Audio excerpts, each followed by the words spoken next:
We got a strange video today, man. I'm not gonna lie. Somebody in the comments recommended this to me. Wordgirl could beat Superman and all of fiction. Let me ask you something, bro. Who is Wordgirl? Let me see the thumbnail. Okay, I mean, she definitely looks pretty powerful, but I've never seen her before, so I have no idea. Okay, yeah, we're gonna check it out. You guys know we've been doing a lot of power scaling videos, so hey, bro, I'm with it. Anyways, shout outs to Noah Boulter. There will be a link to the original video down below. I don't know if I said that right, but yeah, let's check it out. I'm gonna ask you a simple question. Who is Wordgirl? Well, most of you would say— Wait, hold on. First of all, that is a good question. And second of all, that does not look like the thumbnail. Bro, what even is this, man? And her sidekick is a pet monkey. Okay. All right, so this is grown up Dora in boots. Well, question. Who is Wordgirl? Well, most of you would say a PBS Kids show character who blew up on TikTok with those power scaling videos and clips of the show being very, very funny. Others would say just a show they watched when they were young. Now, while those are true for me as well, after doing some research, I found another answer. Wordgirl is God. Wordgirl is not just a character. No. Okay, so she can be all the fiction because she's a god. Now, like I said, I've never heard of her before. I didn't even know she was, I mean, this is from a show from PBS Kids. And that's another thing too. Why are these kids shows like that? Teenage Mutant Ninja Turtles, bruh. Like Shredder. Shredder is supposed to be from a kids show, right? But bro, he's a menace. Then you got that one guy, Ryuga from Beyblade or something. He is diabolical. And now we got this girl over here. She's supposed to be, bro, look at her, bruh. She about to be a menace too, man. Another answer. Wordgirl is God. Wordgirl is not just a character. No, she's a definition. The basic idea of Wordgirl is terrifying when you go deeper, not just because on a power scaling level, because I can safely say I have found powers to this character no one else has known about, but that is not the furthest to it. This Wordgirl is not just her powers, she's her pain, and she's screaming, but her own mind and show is filtering it, and as a writer, I would like to talk about it for an hour to an hour and a half. Okay, kick off the ominous intro. Oh, okay, 37 minutes. A video essay. Okay, bet. Okay. I'm like, damn, an hour? Who is Wordgirl? This is a question I asked you to the very start of the very ominous intro and then answered equally ominously. But there are actually a few interesting answers. Her name is Becky Boxford, but as a superhero known as Wordgirl, she's obviously a kid show character. PBS to be exact, this will be important. She's also a one-to-one Superman parody, except for the funny fact that the planet she's from doesn't blow up. Her parents just lose track of her and she wanders off into a spaceship, taking her many galaxies away to with a monkey. Earth. There's also another difference I'll get onto later. That's called foreshadowing. I'm basically Wordgirl, the godlike being trapped in a kid show. Wait, I'm not done. See, before we go on to that, we need to talk about another thing Wordgirl is. A Marvel character. That's right, there's an officially Marvel published Wordgirl comic out there, and I read it all through a legal means, just not the print version because it's $100 to buy, and I'm not doing that. See, the comic itself isn't that great. Well, it's fine. It basically is just another episode, if not a low tier one, with the comedy not being the best. Okay. But it is official confirmation that Wordgirl is in the Marvel comic multiverse, most likely being in her own contained universe. Let's call it the Wordverse. Now that we got who Wordgirl is and some things to remember, let's go into her low-level feats. Low-level feats. F-E-A-T-S, not F-E-E-T-S, bro. You weirdo, stop. Okay, so Wordgirl is a superhero with a few powers, more than a lot of the Superman copycats and parodies. The basic ones are always flight, strength, and durability, with Wordgirl having all those, but also having super speed, super hearing, enhanced sight, and also apparently a cold breath, which she generates by freezing the air as it leaves her lungs, and she also sometimes sucks up the air like a vacuum into her lungs, so she just has super lungs. She also can sit on clouds. Because I was gonna say, how is she able to do the super breath? Right, the freezing breath thing, but in space though, if it's the air leaving her lungs, but there's no air in space. Okay, I can see why she might be Superman, okay. Apparently, this is an actual ability in our wiki. I'm guessing it'll be very good against villains. It probably could kill Homelander with this one alone. She also is resistant to mind control, which could be a part of her genius level intellect. Oh yeah, I forgot to mention, Wordgirl being Wordgirl is, well, Wordgirl. Confused? Well, she's not, because Wordgirl has a complete understanding over all English language, every word, and theoretically other languages as well, as she's read hieroglyphics and Spanish, so theoretically she has access to all spoken or dead and written language. I'm sure that that won't ever come up again. Oh, she also has invulnerability. That's neat. It apparently is because her body has some sort of super dense molecular structure and fully charged bioelectrical order to combat atoms when they try to damage her. So yeah, she's fully invulnerable. We'll get more into her exact durability. But you can't even beat her, bro. So she can communicate with anything and everything, well, language-wise, and read it too, right? Because she read super ancient hieroglyphics or whatever. So, bro, isn't that like all-knowing? Yeah, and because she can't die or is invincible, she's literally God. Oh my. Guess how good this molecular force field is later. She also doesn't get cold. And can also breathe in space, which is something a good amount of Superman parodies can't do. So that's a leg up there. Or I guess a lung. Two very, very strong vacuum-like lungs. Now that we have her powers set out of the way, let's go into the very basic feats she does with them. Okay, so you may be a little confused in like a minute once I start listing these basic, simple feats, as I couldn't find any, but there are some of her low-level ones. Wordgirl is able to bend metal bars, also flying through buildings. I can do that. Scratch on her. She's also able to bend forks. Yeah. I could do that too. She can throw robots into the sun the size of a skyscraper without any effort. She actually does stuff like this a lot. Not just throwing giant robots, but like putting no effort into things, but doing crazy things. Basically, a lot of things just seem easy for her, like throwing robots into the sun. This is very scary because A, she's a 10-year-old, meaning she's that's a good way to dispose things, bro. Just throw them in the sun, nobody will know. Done growing in terms of her power, but also, if she can throw things into the sun as a casual feat, what's a serious one? What's a workout look for Wordgirl? I really want to like not be on the same planet when she does a workout, but I just want to know. Speaking of throwing robots, let's do some math. Well, I'll do math, so I'm guessing you don't want to do math while watching a YouTube video, but thankfully it's quite simple. Wordgirl's throwing the robots to the sun in like a second, which is throwing at like 500 times the speed of light. Bro. So that's insane, like really, really insane, because A, she's not even running or flying, she's throwing, meaning she's basically transferring energy, and to put the math out of the way, the throw of those robots, again, hundreds of times the speed of light, is hundreds of times that of the asteroid that killed the dinosaurs. How do you even calculate that? Magnitude earthquakes which could destroy and vaporize the entire planet. So, yeah, that's all in the good day's work of our educational PBS Kids show Superhero. Next feat. And after looking at more powers she apparently has, I learned she has a sonic screech, which can damage people, which isn't scary at all, and probably will never need to be used to fight a certain evil Superman parody. But I'm sure that's all her powers. Okay, so we've established some of Wordgirl's low tier feats, which are honestly not that low. There's another one Bro, so basically I'm a lower level Wordgirl type. You know what I'm saying? Bend metal bars, bro. Come on, bro. I could do that. And if I could do that, y'all could do that, bro. Just go to the gym. Flying through buildings? Okay, we can't do that. But then bending forks, bro. Come on, man. I want to mention before we get to the universal, even multiversal breaking ones. Wordgirl basically tanking a nuke. Let me explain. There's an episode where a town-sized asteroid is heading towards Earth, and Wordgirl just catches it like it's nothing. Kind of like you're lifting some heavy furniture. This is to put it simply insane. Something I've said so many times, I'm going insane. Well, I digress. She throws this big space rock hundreds of times at the speed of light into space, which again is insane. She just caught it. She catches it, she takes all the force of the asteroid hitting her, which is the equivalent of the Nagasaki bomb, and she doesn't even flinch. Damn. Okay, so we covered all the low-level feats I can really give you, and I can safely say, power-wise, Wordgirl's a pretty powerful Superman copycat. Yeah. But why does that even matter? Why does it matter if this random kid show character is kind of strong and throw things at the speed of light sometimes? They're made to teach words. They would never use their powers for evil. They have no real effect over anything you care about. Oh, my sweet summer child. You haven't even seen Wordgirl being gaslit by God yet. But first, I like to do a little less math-heavy analysis of Wordgirl herself. Wordgirl's a sociopath and would kill Superman when we are reciting her alphabets.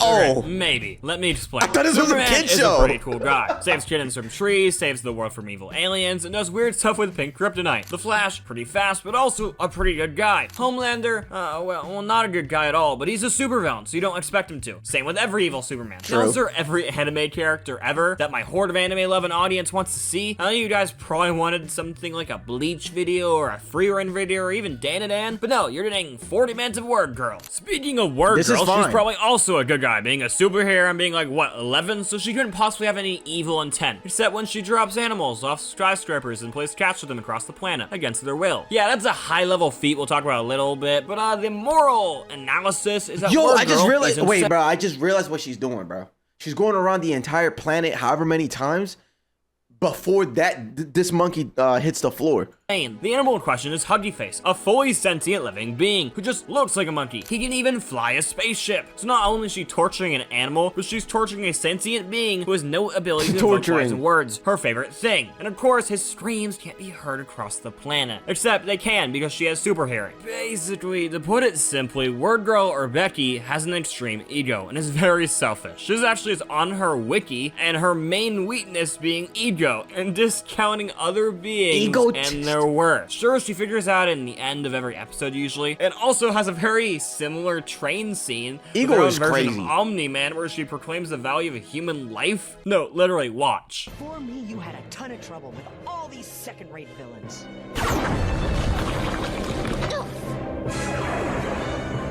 I encouraged you. I listened to your boring stories. I taught you how to be a decent superhero. Without me, you were nothing. Without me, you were nothing. Side tangent aside, Wordgirl wouldn't really just go rampaging and destroying everything yet. She still has a large ego though, and is selfish and ignores a very important rules like physics. Now that we've covered Wordgirl being a menace, let's go into her high-level feats, speed feats, as that's where she's holding her strength. High-level feats. Okay, here we go.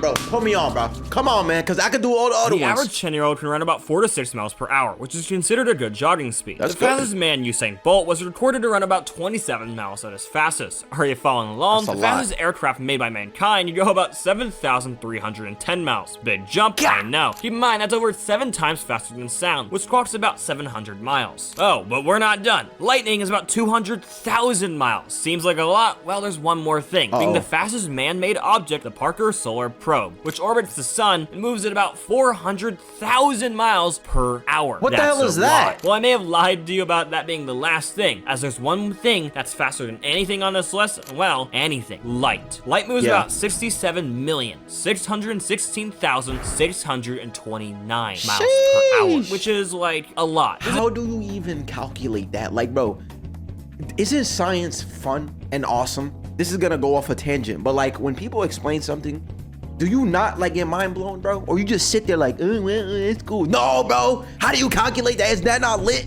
My bad. Anyways, this is why I like the power scaling videos from like any of the characters, because you know, once you get to the universal, hyperversal stuff, oh, they go 2 times, 300 times faster than the speed of light, but the speed of light is 670,000, boom, boom, boom. What? You know what I'm saying? Whatever. Anyways, that's just me though. 15,629 miles per hour, which is like a lot. This is because light has no mass, meaning it can move without taking up any energy, making it very, very, very fast. This is a poor definition of science you get from the Noah Boulter channel. You're welcome. I showed you all these numbers before to give you some perspective on how fast light is. 1% of light could still get you from Los Angeles to New York in 1 second. So, how fast is Wordgirl, you may ask? Oh boy. Well, let's go over some feats. We already know she can throw things 500 times faster than light, which now you better understand what that means. That should safely make Wordgirl's punches very, very, very, very, very strong. But I already explained that. Let's talk about her flying speed. See, Wordgirl doesn't run. No, she flies very, very fast. There are about 3 big speed feats to go over. First being her little game with Huggy. Remember how I mentioned in the last section of her playing catch with not only a living creature, but an equally sentient being, dropping him from a skyscraper and seeing how many times he can fly across the earth? Well, that is not only psychotic, but also an insane in terms of speed.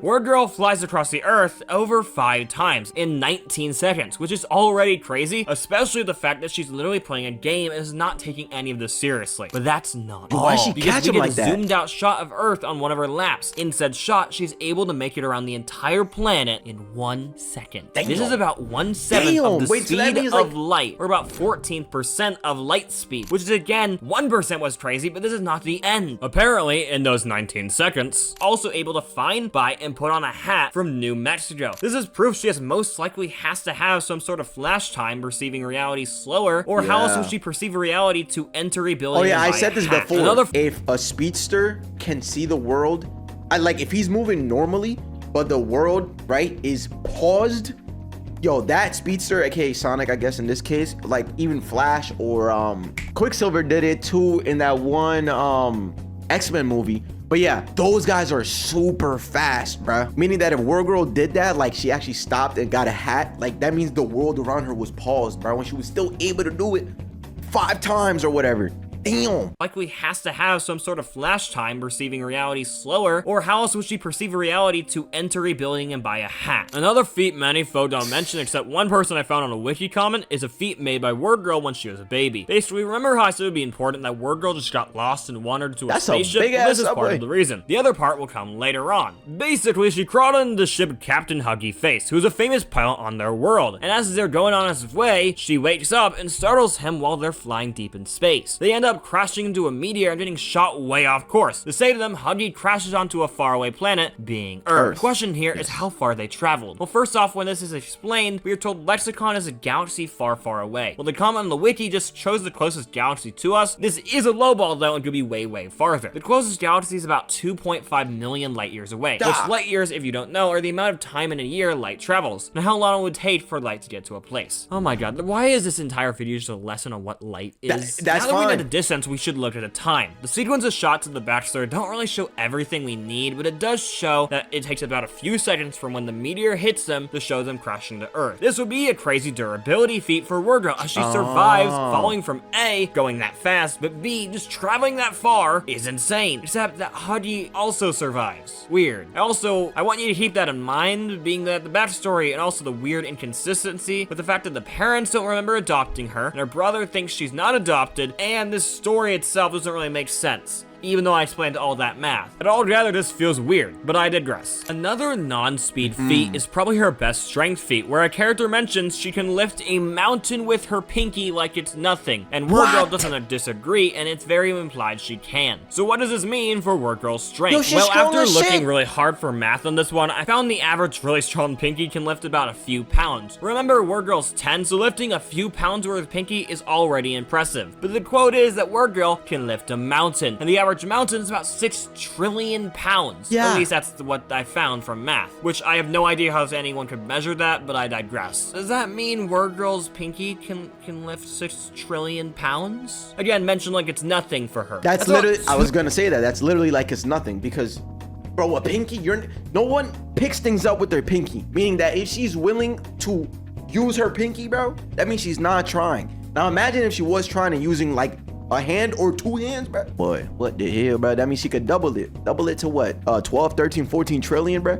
Damn. 6 trillion pounds? 6 trillion, so 12, Again, mentioned okay. like it's nothing for her. That's about 2 times 10 to the power of 12, which is 2 followed by 12 zeros, all from her pinky. Superman at his best, which is weird as so many writers have written him, so his strength is whatever it needs to be, but one of his greatest feats is lifting what would be 18 zeros. This was hard for him, and took both hands. So if Wordgirl can lift, well, not that, but very close to it with a pinky like it's nothing, Wordgirl may be stronger than Superman, at least when it comes to how much she can lift, which also should affect how much she punches or her durability. Also, side note, couldn't make this into one of the big calculations, but she also has instant reaction time and has no need to build up speed, and she can just not be moving, then going very, very fast, which is something a lot of Superman characters, including him sometimes, can't do. For say, Omni-Man needs a large amount of space to build up speed. Just found it interesting. Our major final feat is her greatest speed feat yet, flying from the moon to the sun in 1 second. Again, like it's nothing. So what is that in terms of miles and distance? Oh boy. That's way better than the planet. Would be about 93 million miles in 1 second. Light speed in a second is 186,000. This puts Wordgirl at 500 times the speed of light, and she doesn't even break a sweat. Oh my god. Oh boy. We did all these speed calculations, and Wordgirl can move anywhere from 500 times to millions of times That the is speed insane. of light. Because That's there are, in insane. fact, speed calculations I did not cover, because I'm not a mathematician, even though this video has a lot of math and science, and some of the math I found or did felt weird, but really, any of it is crazy. She can also survive the conditions of moving at that speed, which again, moving even as fast as light is, well, impossible. Because, as fast as light is, well, impossible. Why? Well, I'm gonna explain in my favorite segment, Noah Explains Science. Yeah, we already know this, bro. To go faster. To go fast, right? Boom. That means you're transferring your body, your energy, your molecules, your whatever, like that fast. Meaning it should create friction or whatever. It should theoretically evaporate your shit or, you know, just eviscerate you from the earth, bro, technically. But she's able to withstand that speed. You know what I'm saying? That type of friction, that type of like heat that's being generated from moving that fast. But she's able, like I said, she's able to withstand that 500 times that. 500 times the speed of light.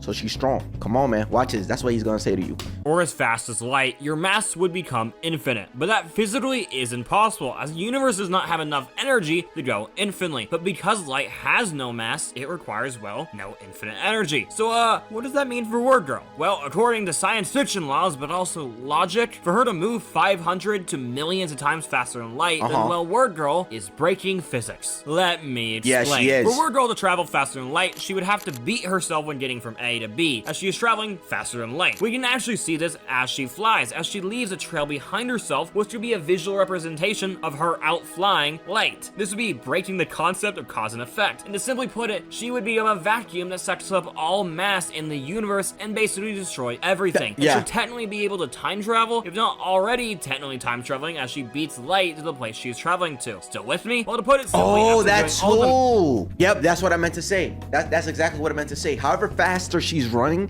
she's technically beating light before it even gets there.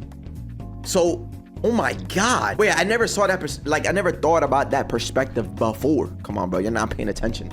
Time traveling as she beats light to the place she's traveling to. Still with me? Well, to put it simply, after doing all the math and science, we found that Wordgirl does things that physically don't make sense. From traveling across the planet without, you know, it blowing up, to throwing things so hard the entire planet should vaporize. Along with the universe, as the energy output is over 100 times that of an asteroid that killed the dinosaurs. She also can survive Hiroshima, and her pinky alone has the strength to theoretically lift 30% of the universe. And with other noted feats, she has to be fully invulnerable, as she moves faster than light and can survive a literal asteroid. Damn. The final question is, how is the universe not dead? Well, I think to get there, we must first cover a single power I have hidden from you. The greatest power a fictional character can even have. Fourth wall awareness. I was gonna say that.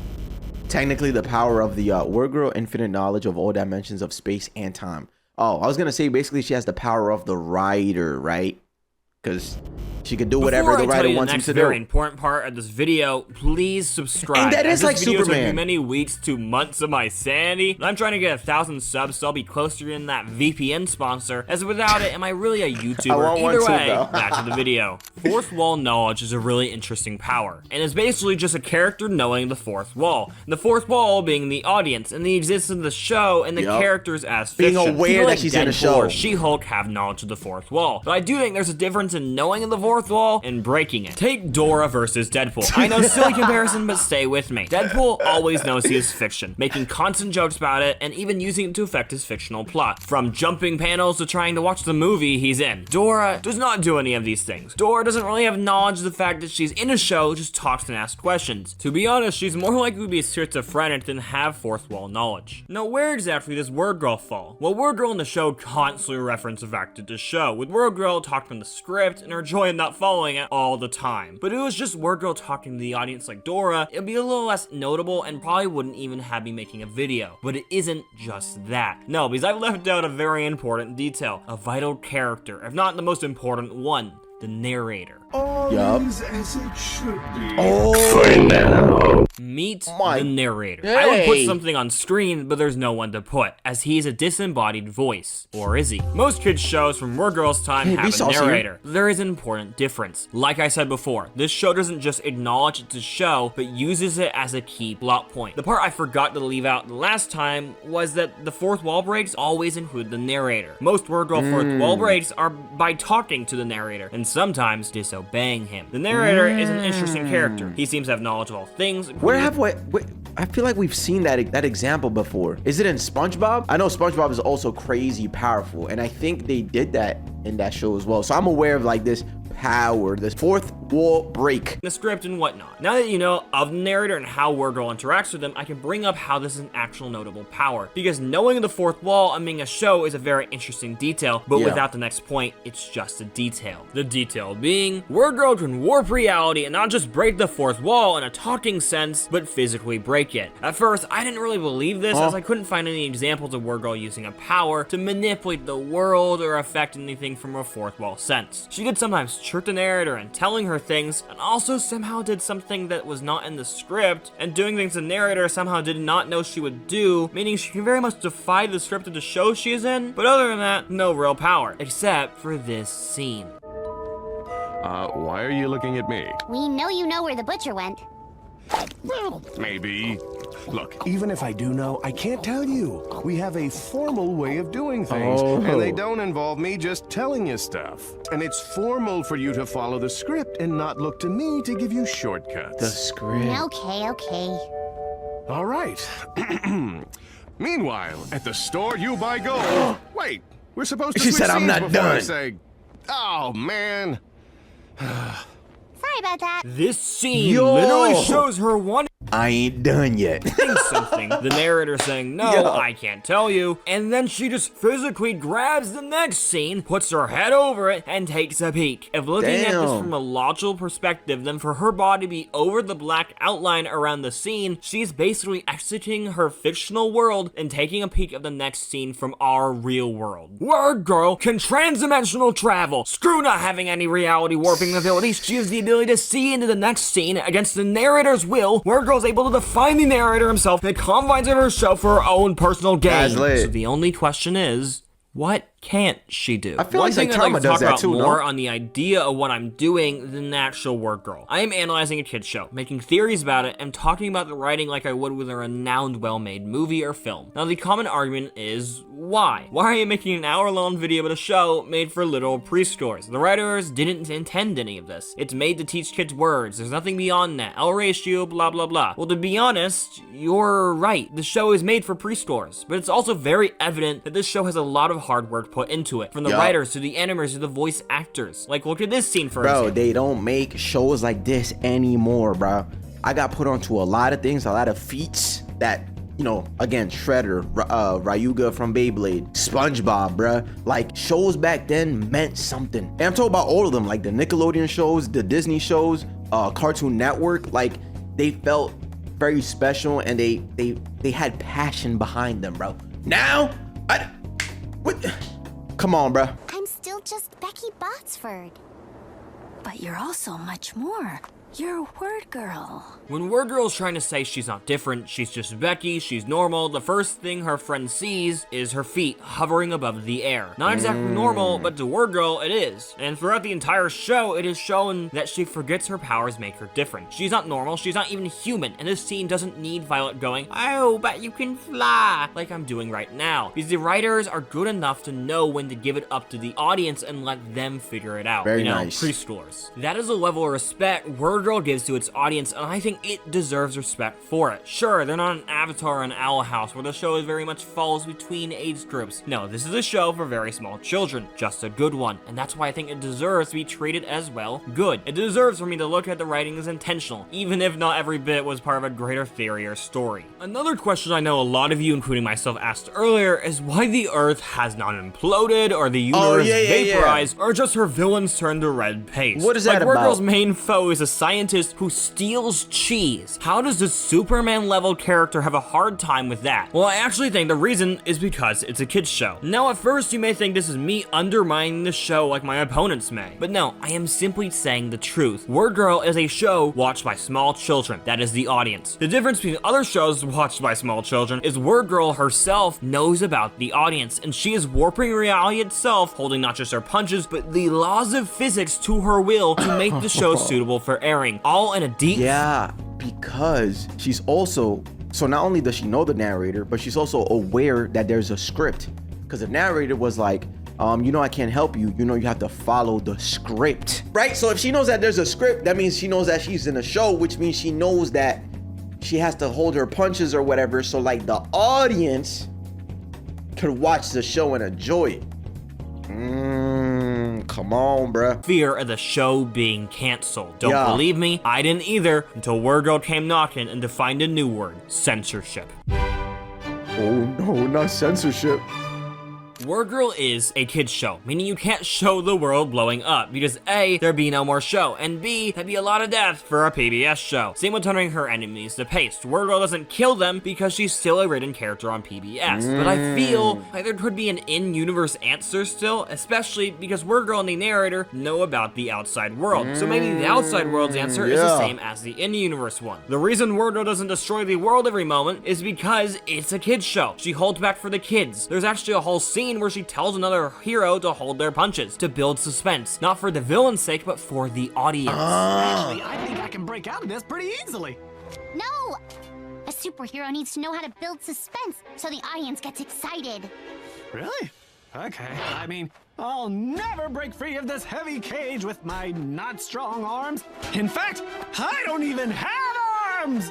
Is it even possible to calculate what might happen? It is, in fact, possible. Okay. Because you have the calculator. That's just a bad, nonsensical joke. I'm sorry. I don't know what I even just said. Okay. Yeah, I that's never heard of proof that this she's show. It holding seems pretty back. good. In my personal theory, with For a little kids. less evidence, if she has some sort of power over the fourth wall, maybe she's using that power over her fictional universe, putting almost a G-rated filter over everything, so that physics itself stops her powers from causing chaos. Because even as she holds back her feats, she does do universe-killing ones. It could also be the narrator doing this, but I'll be going forward just saying it's Wordgirl doing it. Okay, we've covered a lot of stuff, but we're somehow still not done, and somehow it's gonna get even crazier. Try to stay with me. One question I had is why her parents didn't come looking for her. I said it at the beginning of the video, and now I'm gonna answer it. They should be able to, as another alien from their planet, being a villain, did so and was very easily able to track down Wordgirl. So why don't they? Well, I've seen some suggest the reason her parents don't come looking for her is because Lexicon, her home planet, is involved in an intergalactic war with another alien civilization. This would add on to why Huggy is a world-renowned space pilot, and also apparently was on a mission right as Wordgirl snuck on board. This is a fine and cool theory, basically leaving the parents unavailable or saying Wordgirl being on Earth is the best for her. I really don't have much evidence against it, except him. Huggy is just so suspicious, very much trying to stop Wordgirl from revealing her identity to her adopted parents, who for some reason don't remember adopting her, or you know, a pet monkey. Huggy Face is also way older than Becky, as he was an adult when she was a toddler, driving the spaceship that took her to Earth. This is interesting because it makes sense why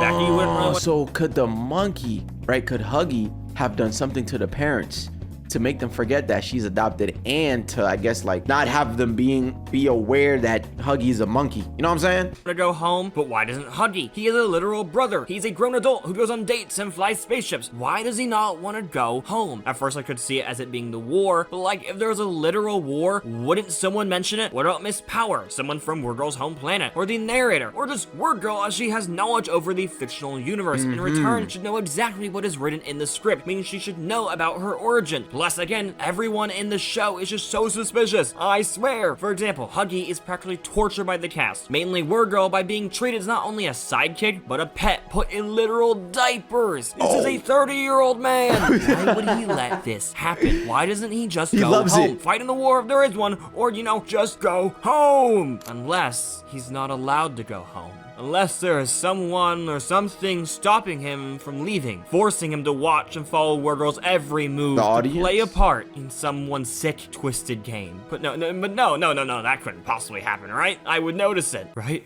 You have to follow her. It's in your contract. The narrator. Okay, let's take a better look at the narrator, as there were some things I may have left out. He got put on a damn 360 deal of hell, bro. He not even allowed to go home. That's tough. He's stuck babysitting, but he's the one getting treated like a baby. Tough. And I covered him. Sorry about that. Let's start out by just describing him. The narrator in Wordgirl is known as the narrator. He also has knowledge of the plot and characters and sees all. You can see this in scenes where Wordgirl asks him where someone is, and he says he knows but won't show her, except when she jumps him and breaks the literal pen of the next scene. So this feels very similar to another character, who you may ask, the one above all. Whoa. Some of you just went, what are you on about, Noah? And the That other sounds like half some just crazy went, Marvel basically, stuff. remember how I said Wordgirl is technically in the Marvel comic multiverse, meaning she stands side by side with other characters in the multiverse, like the one above all. Who is that, you may ask? Well, to put it simply, he's the Marvel end-all be-all most powerful being, and their version is straight up God. He's also the embodiment of the writers and creators behind Marvel works and characters. Now, if Wordgirl is in the same canon of Marvel, and the narrator is a creative behind a show, and the narrator of Wordgirl is basically just God, then the one above all is the narrator. So what does that mean for Wordgirl? Well, it means that this PBS kids show character is one of the only characters who's ever interacted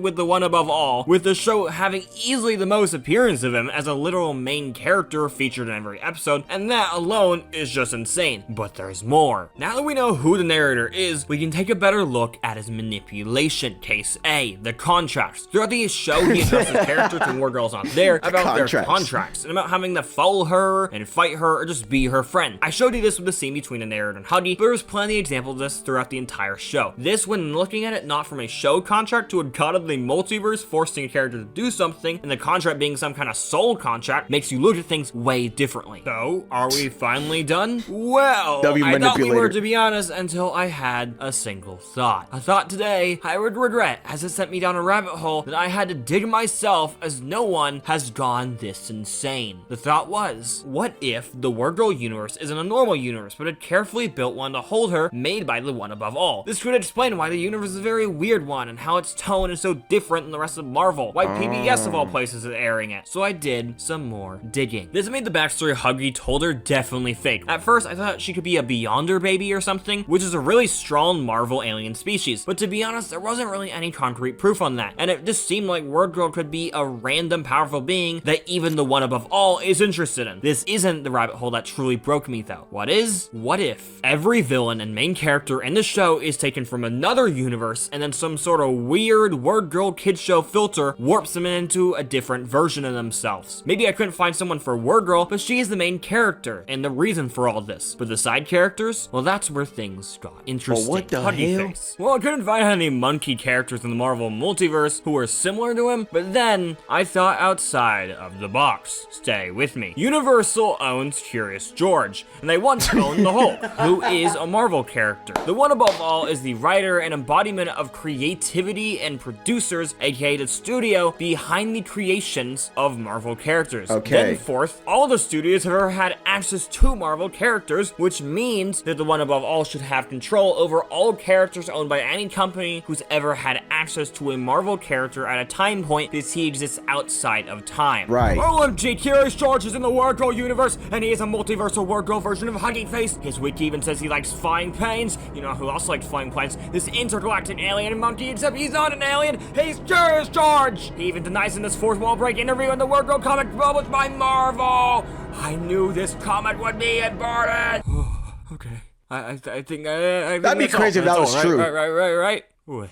Oh my god. If the one above all has access to all characters in the pantheon of any studio who has owned or had crossovers with Marvel characters, does that mean this comic run where DC and the MCU crossover is canon? Oh my god! I think it is, though. The supervillain and Wordgirl Dr. Two Brains is Dr. Two-Face from Batman. They're literally the same person. They struggle with two minds. Both must feed their animalistic side or they'll be consumed. Both were scientists who were once friends with the hero, except one was stolen from his universe and made to a cheese-loving rat man to fight an 11-year-old.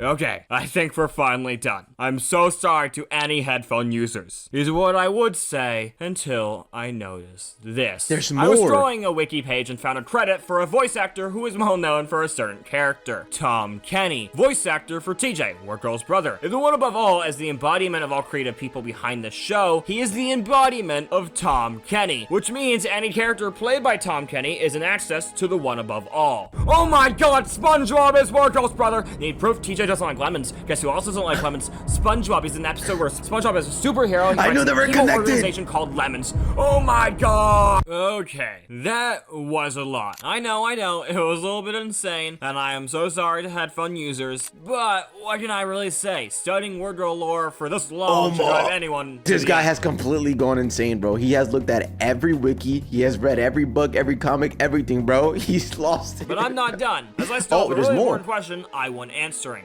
Why? Take all the stuff I just said as true or not, but to take the basic idea that the narrator, or the one above all, is manipulating the situation and world around Wordgirl so she never break, making it so villains fight her, so her friends follow her, and whatnot. Why? Well, think logically. Wordgirl has already been defined as a very, very powerful character, but not in terms of strength or speed, because there are plenty of characters who are also very speedy or strong. No, she's powerful because her ability to manipulate and break through the confines of her reality, and the narrator, or the one above all, must have known that. And throughout the show, we see her defying him and possibly his worry growing. His worry that she could break out. The worry that if she broke, that she stopped holding back, that everything he worked through would be broken. That's like why Spider-Man. every episode is a lesson for Wordgirl, so he can slowly try to contain her and mold her into something good. He uses villains as distractions, but also as examples of what not to be. He makes the audience and appealing to them and making sure everything was show friendly a big deal to her, because it makes her hold herself back, something he can't do. We know there is some kind of power imbalance when Wordgirl in that one scene I showed you jumps the scene change to find the scripted self, but also the one above all. He did not know that would happen. Wordgirl has the power to do things the supreme being of her omniverse doesn't know about or can't do. That is why her entire life is carefully built to hold her, to distract her, because if she breaks, the world is in danger. But in the real end, let's be honest, that'll never happen. Wordgirl is good. She is a good hero, and the narrator will always be there for her, to help her, to teach her what's right and wrong, and just mold her into the best version of herself, right? Hopefully. Uh-oh.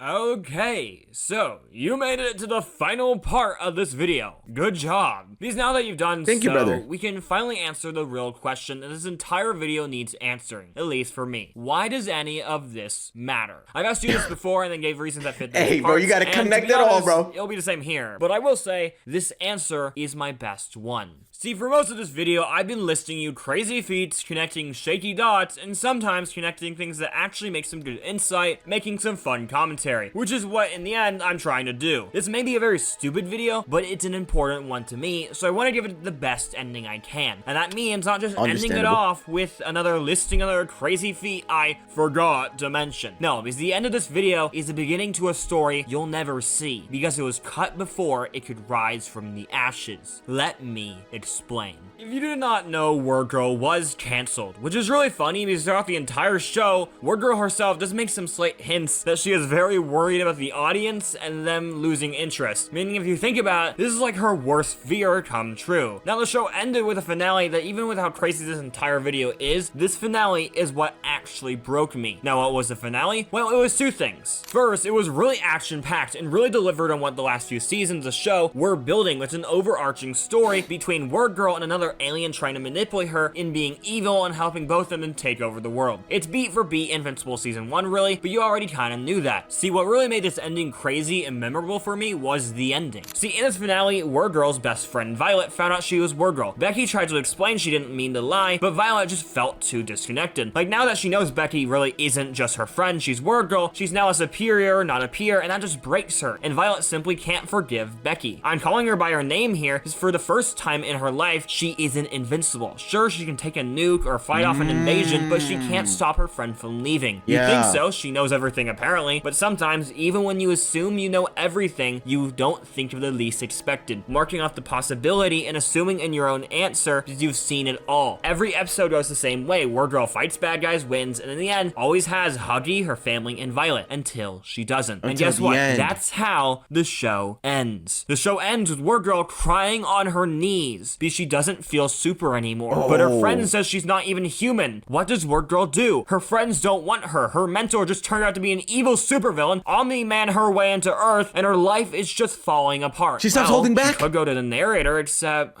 he's not answering. The one above all always answers Becky, till now. She stops hearing him, can't feel him, no matter how much she begs. No, it can't be, but it is. The show was canceled. And while by all the logic with the theory and the story we have built so far, the show and the narrator are kind of connected, and if the show for some reason just disappears in reality, the narrator is gone too. Maybe the show went off air because the finale was just too dark. It broke the filter that was put on it, and with the filter broken, they couldn't air it. The narrator couldn't speak, and no one could hear. Wordgirl. So she's trapped. Screams.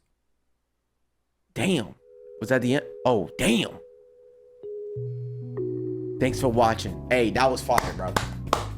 That was fire, bro. Isn't it crazy how a kid's show can be this, like, can have so much depth to it? It really went this deep. And another thing I find fascinating is you weren't supposed to think about it like this. Maybe it was just a kid's show. You weren't supposed to power scale her or calculate her feats and think about it this way and like make it too complex. Maybe she is just a simple character, or she is made into a simple character with all this depth behind that hopefully someone, aka, you know, people like this guy and I guess the viewers or whatever, could then look at her later in life as a very complex character and then power scale her. And you know what I'm saying? I don't know. I think that's actually pretty cool. Yo, shout outs to Noah Boulter. Again, I don't know if I'm saying that right, but bro, fire video, man. My favorite part of this is, as a parent, I've been down this rabbit hole alone for years, and now you're all here with me. Bro, I've never seen Wordgirl, bro. Who is Wordgirl? A PBS television show that blew up on TikTok. Okay, but also just a show I watched when I was young. Oh, and the strongest ever. That was in the intro, by the way. I was gonna say that too, like, why is it on TikTok? I'm assuming it's because she's getting power scaled. Let's not forget the time her favorite show was airing a special and she straight up went on live TV and threatened everyone to just stay home and do nothing for that exact reason, and they listened. Yo, she's a menace. Children's shows continuously having the most OP characters in hindsight, only limited by the age rating of their actual show. And I've repeated that over and over again, like, you know, throughout the video, that, like, you know, they don't make them like this anymore. And it's crazy how kids shows and these characters are like insane, man. But yeah, that's about it. Fire video, definitely a fun watch. Again, shout outs to Noah, and I hope you guys had a, you know what I'm saying, stay to the end. And if you did, I appreciate you and I love you. See y'all on the next one.